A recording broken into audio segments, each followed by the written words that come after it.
and welcome back to the Talkoffame podcast. I'm Kyliemontigney, and this episode I've been seriously been dying to do for such a long time. I've been following her work for a while now, and I'm super excited to have this conversation. And I'm also super excited. I'm going to say super excited for a lot during this interview, probably. But I'm so excited to introduce Selin Ozunaldim. How you say? Is that how you say, or how do you kind of pronounce So my first name is just like English, Celine, Celine Dion. it? But my last name is even tricky for Turkish people. It's Ozunaldim. All right, But I'm going to restart my quiz. I'm like, okay, like if you can't do it, it's fine because every time, like even with Turkish people, they have to go, is it what? So it's you're like like, fine. huh? You're like, They're like, huh? what? Yeah. Yeah. So, hello everyone, and welcome back to the Talk of Fame podcast. I'm Kylie Latini, and this episode has been seriously been dying to do for such a long time, and I've been following her work for like a long time now. Her work is seriously amazing, and I've been dying to do this conversation. And I'm super excited to introduce Selin Ozunaldim, who is the founder of Girl Up and Girls Who Code and co-founder of Girls Who First. Girl Up is a leadership development initiative welcoming girls and youth of all gender identities to advance gender justice worldwide, and Girls Who Code are trying to change the face of tech. Also, she's a national youth activist for UN Women. Thank you so much for coming on the podcast. Everything like you Cecily are doing is amazing. And how are you? Are you most importantly? Thank you so much, and thank you like for your kind words and for this invitation. I wouldn't have missed it. Again, like we've talked about this before, but I just love doing stuff for youth-led movements, youth-led organizations, and especially if the person in charge is a girl, I'm like always on board, like anything you want. Yeah, I'm I'm like on it. everything if it's like girls and youth, I'm for it for sure. I'm like, Yeah, I'm in immediately. 100%. So I'm doing great, thank you. It's a little hot in Turkey right now. It's 33 degrees, but Oh, it's fine. Climate change. Remember the mm, time where we cut all those trees? Yeah, mm. that did not end well, but Yeah, for sure. Like with me, it's like all my neighborhood is like surrounded with trees. So I'm like, you better not cut it down for me, yeah. please. I don't want it to get hotter because it's already like hot here in Pennsylvania. That's like it's like 80 degrees one day, 70, 60. Like even if it's summer, there's like one day it's like hot, sunny. Next day it's like probably like 60 rainy. I'm like, are you serious? Like it changes every single day. Yeah, I relate too hard. Who does Too relate, hard. honestly? Like everyone has to relate to like different types of weather, like 80 degrees sunny, then 60 degrees rainy. Like it's always like changing every single day, whether it's like in the summer. Like this summer's actually have been pretty crazy in terms of like hot weather, cold weather. It's like it's been kind of all over the place. Yeah, 100%. Again, climate change, although some people still deny it, and I don't see how you can like deny a scientific fact, but that's what Mhm. people are up to nowadays. And claiming that Exactly. Earth is flat. Yeah. Yeah, like how did you I'm kind of curious, like how did you kind of like your how did you like your passion start to kind of empowering girls, especially youth? So, I feel like I've always been very interested in stuff like gender equality and Mm, empowering women and girls, like as a girl myself, obviously. mm, And I knew this was an important topic. I knew what feminism was, like give it or take. But the thing is, I realized that I didn't really pay attention until one occasion happened, which was we were having a family dinner, very casual one, and talking about future and university and jobs, etc. And my brother, who was like 6 or 7 years old at the time, just said, "You know what? You don't have to worry too much and stress too much about this, because if you cannot get into a good college or cannot get like a well-paid job, you can always get married and your life would be saved and spared. This mm, is like working and going to university is an option for women. Yeah. Though for men, it is mandatory because we have to be like the breadwinners of the house. And Mm-hmm. I was just so shocked when he said that because, again, he was like 6 or 7 around those ages, where you don't really know about misogyny, not intentionally, or the gender gap, etc. Yeah. But, and I personally always felt like I grew up in a very open, inclusive, diverse family, a Mm-hmm. very, we always care about gender equality and women empowerment. Um, so I was very shocked when he said that. And that was a moment when I realized this issue that we're facing is much bigger than I have anticipated or realized, because it Mm-hmm. is such an issue, such a normalized thing in society, such a social norm, that it is buried in a little child's thought structure, Mm-hmm. even though he doesn't see that from our circle, our family and friends, he witnesses that in the television, like in movies, books, and Mm-hmm. with his friends, maybe, I don't know, in school, etc. So I thought, you know what? He and like his generation will be the leaders of tomorrow. And I don't want that thought structure, that mindset to be the leaders of tomorrow. We need to change something. This is the 21st century. So that was like kind of the spark for me. And I got in touch with my school and our principal to talk about what we could do. And I found the he for she movement, which is initially started by UN Women. And after doing a little research, I saw that he for she was not performing as active clubs amongst high schools. And I said, you know what? Why don't we start this? Why don't we bring this to high schools and start active clubs? And with my high school support, with our principals and vice principals and teachers, they were incredibly supportive. Me and my friends brought he for she to high schools, and it spread. It was incredible, yeah. So that is how Oh, it all started. that's amazing, especially with being like so young. Like, how old were you like when you kind of started doing everything?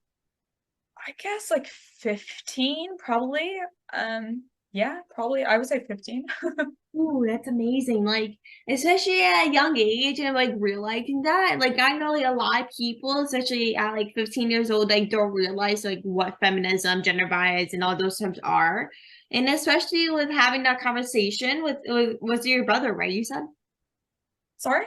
Was that like did you have the conversation with your brother or Yeah. like yeah. Yeah, yeah. My little brother. Especially with having like the conversation with your brother, like in like realizing like oh like we do kind of see that thing on TV like where men are always like doing all the hard work while women are being like the mother caregiver like taking care of the family or definition of like a housewife you they'll usually call it and like when they do all these type of things when young girls and women watch those type of things they're like oh I have to be a housewife if these girls are a housewife or a mom or a wife or whatever it is like when they see those girls or women doing those things you're like what like do I have to do that too which is actually crazy because when we watch those TV shows or movies it portrays how much we see or do and like it makes us very much self-conscious in terms of, like what am I going to do I'm older or do I have to do this do I have to do that like it is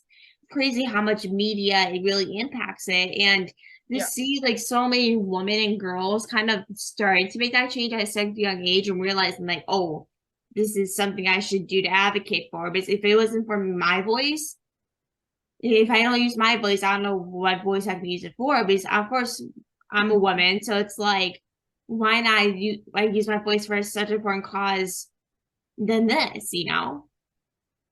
Yeah. I totally get what you're saying. And the media is just something else, as you said. And again, we were born to this like very globalized and tech-based world in the 21st century. and media plays a huge role in reinforcing the gender bias and gender roles. For example, especially in our country, Turkey, like it's such a stereotype that somehow everyone just owns like big companies Mhm. and big businesses, and obviously it's always the man who is in charge, who is Exactly. also a little bit stoic, you know, that stereotypical like quote unquote like men, and they're always like living in this massive big mansions, which is obviously not does not reflect the reality. And women don't really work, or even if they do work, they are assistants or like in a junior position, who most of the time end up being with the main character, who is again the boss, the CEO of the company, the Mhm. man who is in charge. And women who are living in those mansions are just always dolled up, you know, and just wandering around the mansion all day with their other girlfriends, and most of the time it's them gossiping about other women and putting each other down, etc. This is like such a brutal Mhm. story to tell. It's such a brutal mindset to reinforce, and so stereotypical, while we're trying to do all of these things. So if you're someone who likes watching TV and don't have like, you know, um, other services like Netflix or Disney Plus, etc., like only this kind of content, then this narrative is going to be the only narrative that you see and grow up with, which is very, very alarming. And violence, again, like gender-based violence, is something we see in the media a lot, that are Mhm. like embodied in the stories that the shows want to tell, or the movies. And it is just, again, like almost normalizing gender-based violence, saying that, see, this happens on TV, this is normal, this is part of life. Like, yes, it is part of life, part of reality, part of life, but that doesn't mean that it should be, it doesn't mean that it should be happening. You're exactly right. Like you said it better than I ever could, honestly. I want to ask you, like, did you see the Barbie movie yet? Oh, are you kidding? I saw it on the first day. Really? Yeah. I literally saw it twice. The movie's actually like seriously amazing. Like I wanted to ask you, like, how did you feel about that movie? Like I know like with a lot of people like have like have like mixed reviews. Like some people like it, some people don't. Like I wanted to ask you, like, how do you feel about the movie? Okay, first of all, I actually really like Barbie. I mean, I liked it my whole childhood. Yes, of Mm, course, I get the narrative that it reinforced beauty stereotypes, just, you know, um little waist, you know, blue eyes, blonde. Like, I get that it reinforced beauty standards, and I'm obviously very against it. I've dealt with imposter syndrome and eating disorder myself. So obviously 100% agreeing with that. However, when we look at the old Barbie too, it had, you know, classical music, ballet, horseback riding, ice skating, and just friendship and sisterhood sense, and just being good on your own and not necessarily needing a man to solve your problems. mm, Like, it had these beautiful, beautiful messages as well. So I think we should talk about those too, not instead, but two. And with the live action Barbie movie, I honestly loved it. And mm, when I look now and see the backlash, I can just say that, yeah, you know, because of backlashes like these, we need we needed that movie, and we need more movies like that, because mm. it's so real. It's And the message is so beautiful. I mean, I honestly loved it. Yeah, like I same here. Like I've seen it twice over the last like I think like past like month now. It's seriously like the best movie I've seen like in a probably a long time. It's like I don't know when was the last time there was a movie like Barbie with this mission. I mean, like it's probably been a long time since there's been a movie like that. And I think like Margot Robbie and Ryan Gosling played the roles very well. I don't think anyone can Yeah. play the characters as much better than they can. Like they did it so well. They did it perfect. Like they really Yeah. were literally perfect as Barbie and Ken. Like they were such a great duo. And it's like when I saw the movie, like I think every girl, well, maybe not every, but most of them play with Barbie dolls and or kind of knew what Barbie was. And so like with growing up with Barbie and knowing what Barbie was, I was so excited to see this movie. But when I saw the movie, I was like, oh my gosh, like this is like it really like bright opened my eyes. Like when I saw it, like it kind of opened my vision a little bit to kind of empower like a female president, female government, female reporter. Like they had everything female. But then later in the movie, I don't want like I hate spoiling things for people, but it's a little spoiler. But it's like when they like towards like the middle end of the movie, they switch the like well Ken switched the government and everything to Ken Dojo House or whatever it's called like that. It's switch it all like Awesome Barbie Watch a Land. Dojo or something like that. Yeah, and like to literally switched Barbie Land to Ken Land when Barbie was in the real world. And I'm like once that's happening, I'm like, are you serious right now? They had to switch all over to women. Like, are you serious? This always has to happen. But it's like it was really eye-opening to really like what like women had to face in the real world though. Like it was just a great message to see like how much men really like to take things from a woman over it's like the government reporters and stuff like it really was showing like the reality of female roles and stuff like that. 100%. And just adding on, um, when I was a little girl, I honestly had so many Barbies. And I remember just, seeing, oh, this Barbie is a teacher, this one is a doctor, that one is a vet, that one is like an ice skater. And just seeing all of those jobs and like occupations and seeing that as like a woman, you can be anything you want was so powerful to me. I would wake up one day and be like, oh, I want to be this because Barbie is like I'm literally like playing with an astronaut Barbie. Obviously, I want to be an astronaut now. It's Mm. I think it's such a powerful tool to be honest. And just the details of the movie, like I I've only seen it once, but I'm sure there will be more details to catch Mm. when I see it for the second time. Mm. I think it is a very powerful movie. And Ken's song deserves a Grammy. Oh, 100%. Like it's they even have like a TikTok dance on TikTok with Yes, that song. And I'm yes. like, it's like literally the exact same dance moves Ken had to dance in the movie, which I'm It, like been trying to learn. I know. Honestly, it's on my Spotify list. Me Um, too. maybe I'm the In fan that base. song at the end of the movie, was it like with Doja Cat or something? No, no, not Doja Cat, Nicki Minaj at the end Nicki of the Minaj, movie. yeah.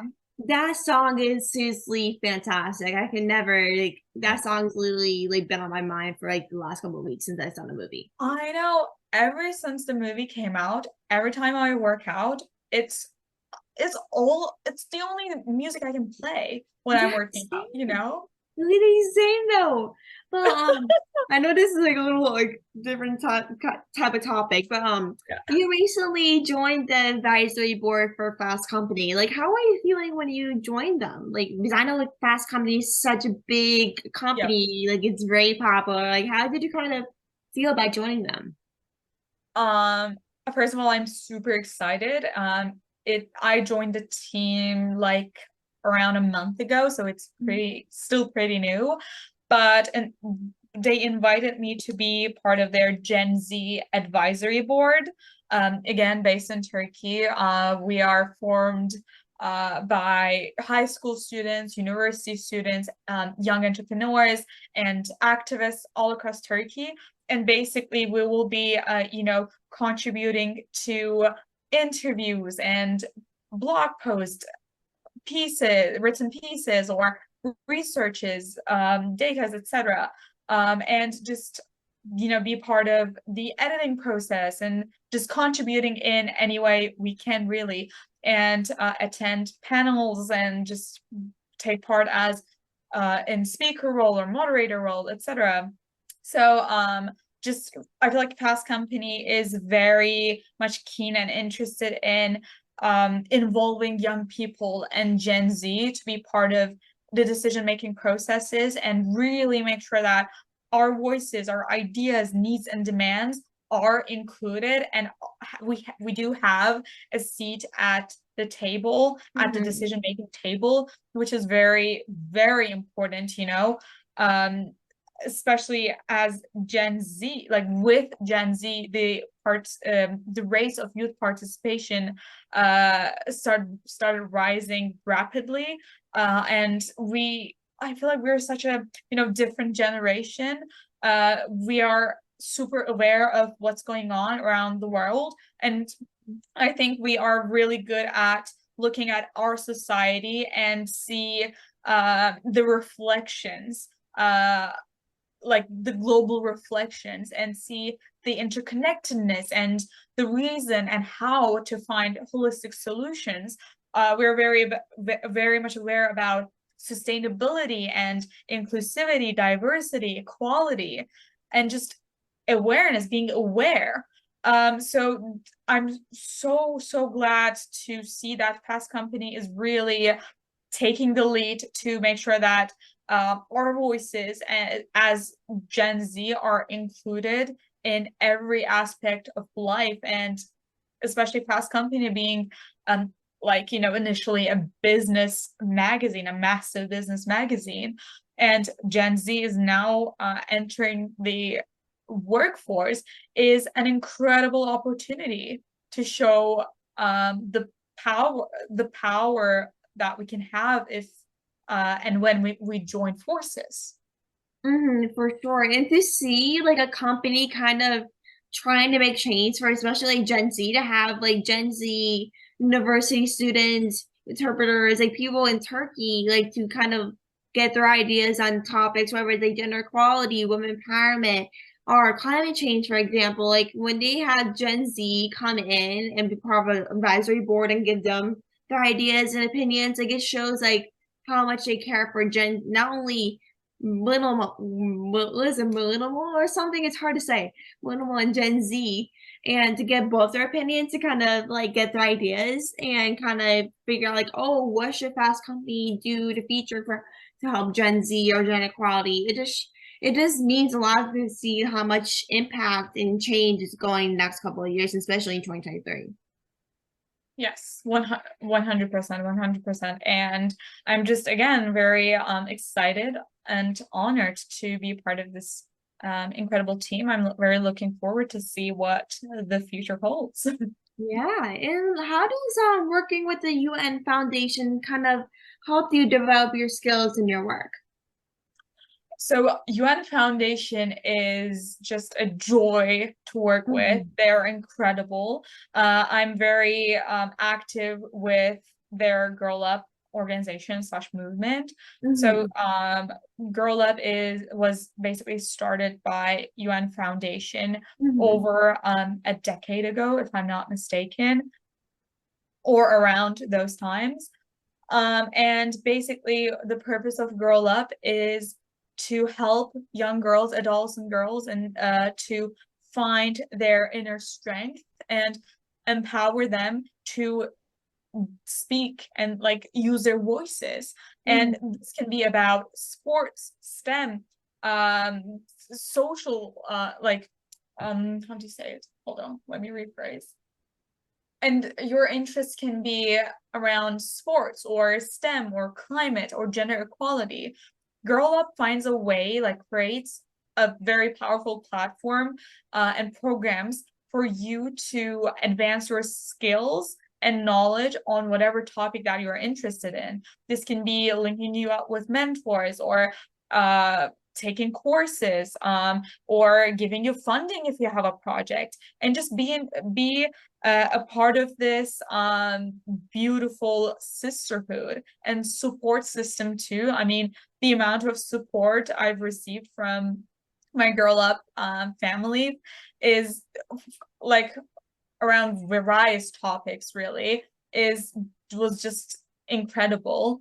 And I'm so honored that I am like a girl leader there. I'm trying to be very active and just participate in any and support in any way that I can, because I feel like especially like UN Foundation and Girl Up are just organizations that really walk the walk rather than just talk to talk.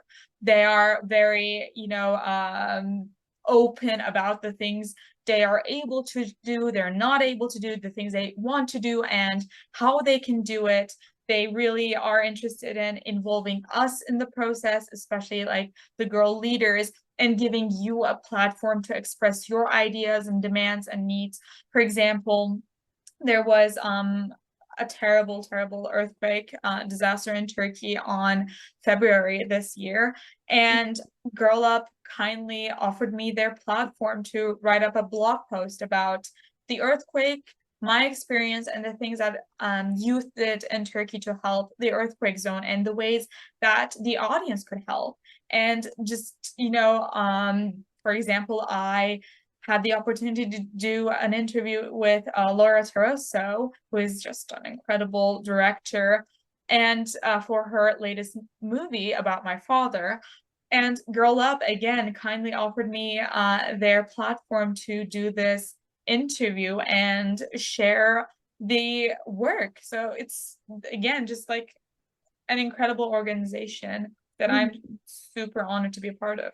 For sure. Like Girl Up is seriously such an amazing organization. I've been following them for maybe probably a year now, and just the work they're doing and everything they have to offer is seriously so inspiring. And it's just like especially UN Foundation, I've been following them for a long time too. And like both organizations are seriously doing such amazing things, and like I just love how they just give like their platform and people that work for them or advocating for them so many opportunities, which I love.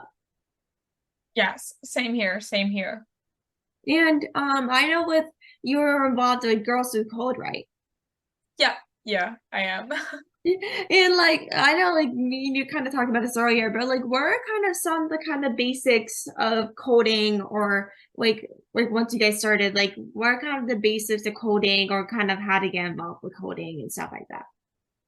Yeah, so the interesting thing is, my parents are both like avid coders. Ooh. Yeah. So, my mom is a computer programmer and my dad is a computer engineer. And growing up, I had zero interest in computers and technology and coding because just I was so full of it, you know? Yeah, Um, I was the same exact way, honestly. Like I don't care about one specific thing. I was the same exact way. exactly.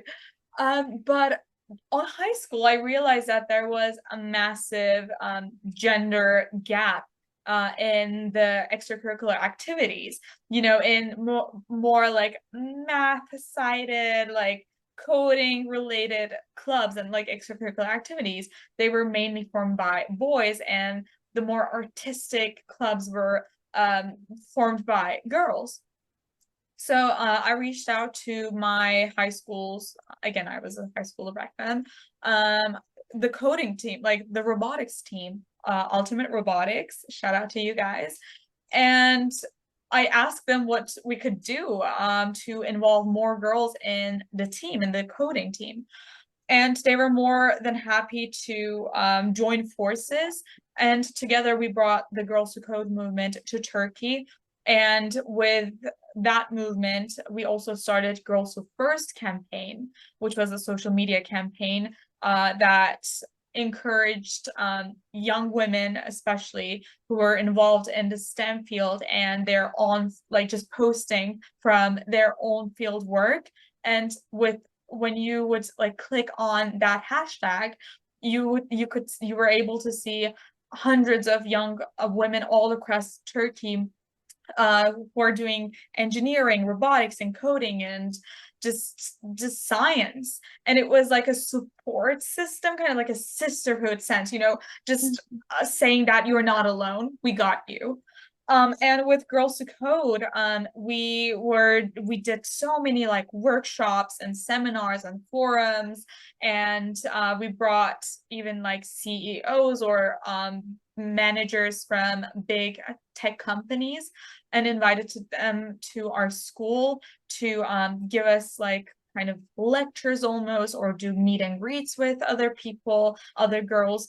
And our main purpose was to basically show them what a scientist could look like, and they could be one of them, and just encourage them to participate in science and teach them the basics, the most basics of coding, because I know Python like a very basic, like the beginner's level Python myself, but that doesn't mean I shouldn't be involved in these kinds of movements, because although I'm not very tech savvy and very interested in coding, there are literally thousands of young girls all across the country who are interested, and they have the skills, and they are like naturally talented, but Yeah. they cannot participate and just advance their skills and work because they're not given the opportunity.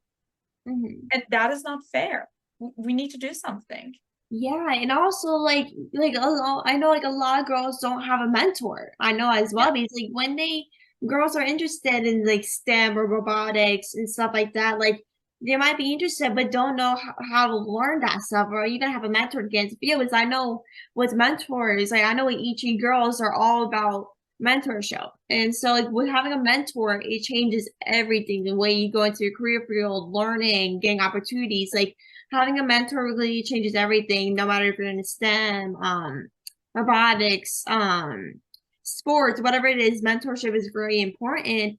And even especially in STEM, like STEM, there's not a lot of girls in STEM or robotics and or ideas that are surrounding it. So it's very important to get girls, no matter what age, in high school, elementary school, college, or etc. Like it's very important for girls to get into STEM, and we just need more women, and especially in the media or girls like you to advocate for that, to kind of get more girls involved.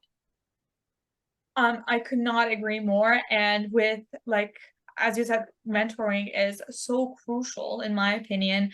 And I am very lucky to be a part of the executive board of ETRA Girls, which is all about mentoring and linking you up with mentors and with powerful, incredible, successful women who have been through this. Yeah. So if anyone is like looking for any mentoring program or support in that sense, I would highly recommend reaching out to ETRA Girls. They are also a wonderful, fantastic organization to work with. For sure. And like the last thing I wanted to ask you before we head off is how can people contact you or learn more about you? So you can always follow me on Instagram, Threads, and Twitter. But if you want to reach out to me personally, I'm very active on email. Something I should work on for my mental health and well-being. But you can reach out to me on email, and you can find it on my Instagram bio, if I'm not mistaken. And yeah, I'm always more than happy to connect with other people. And if you have any questions or requests and anything, you can always reach out to me. Yeah. Oh, I love that. And everyone, thank you so much for coming on and listening. I really, really appreciate this.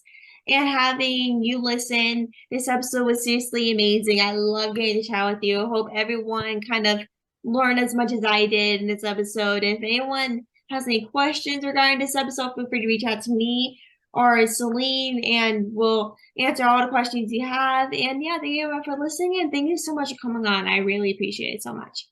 Of course, my pleasure. Thank you so much for this wonderful interview and for the invitation. It's been a pleasure. Thank you. Of course. Have a great rest of your day. You too. Thank you. Bye.